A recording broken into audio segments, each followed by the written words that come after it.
So Danny, it was a tough loss for the team on Sunday. How's the squad bounced back, and how's this week's preparations progressed? Yeah, they've went very well. The boys have had a couple of days off to prepare and recover mentally as well as physically.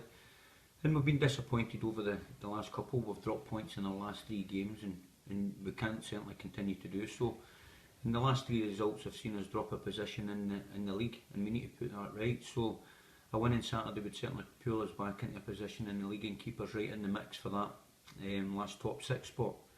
I certainly believe that suspensions and injuries have contributed in a drop in results in the last few games. We've been missing the likes of Teal and David Barn long term most of the season, and for the last few games, you know, Jim's been out suspended, Ken McLean went out injured, and even when we needed Lee Mair to come on against Hearts, he had a setback in the warm-up and couldn't play. So these players missing have had an effect on our ability to perform during the busy festive period.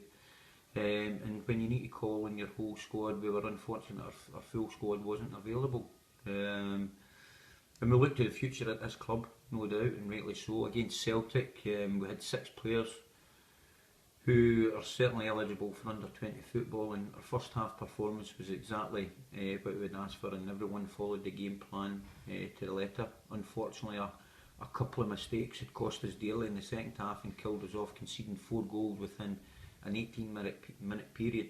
And I'm a firm believer that you learn more in defeat than you do in victory, and our young players will learn a great deal from playing against a team of the quality of Celtic.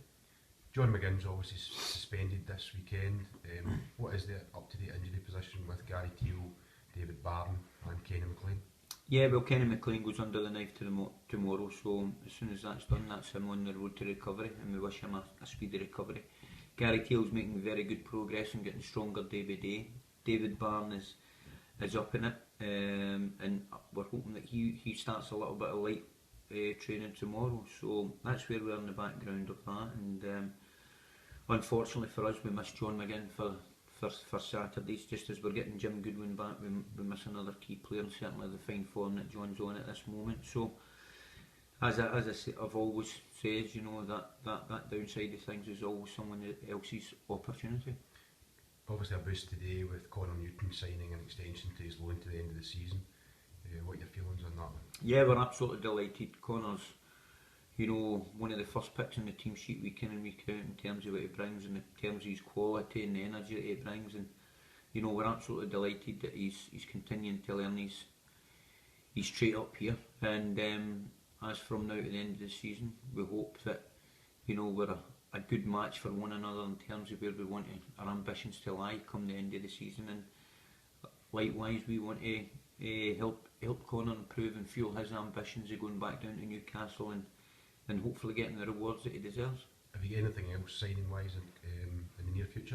We're busy in the background in the transfer window, but still wanting to bring a couple of players in, and nothing is guaranteed, but our fans can rest assured we're certainly working hard behind the scenes to make things happen. St Johnstone on Saturday, another tough match. Next 4 weeks are obviously all big games for the club. What's your thoughts ahead of Saturday's trip to Perth? Yeah, it's a difficult challenge for us. I'm a great admirer of some of the St Johnstone players, such as Murray Davidson, who can dominate the midfield if allowed to do so. The boy Stevie May, who scores goals for fun, he's very dynamic, and these are the type of players that will have to keep it very quiet in order to get a result on Saturday. And the last time we played each other, St Johnstone had just come off the back of the best result of the season so far, beating Inverness 4-0. And I think we surprised a few people, beating them 4-3 in Paisley, in what was a very highly entertaining game for the fans. And Saturday's game certainly brings the potential to be another highly entertaining game for us, with 2 teams hungry for points and looking to put in winning performance.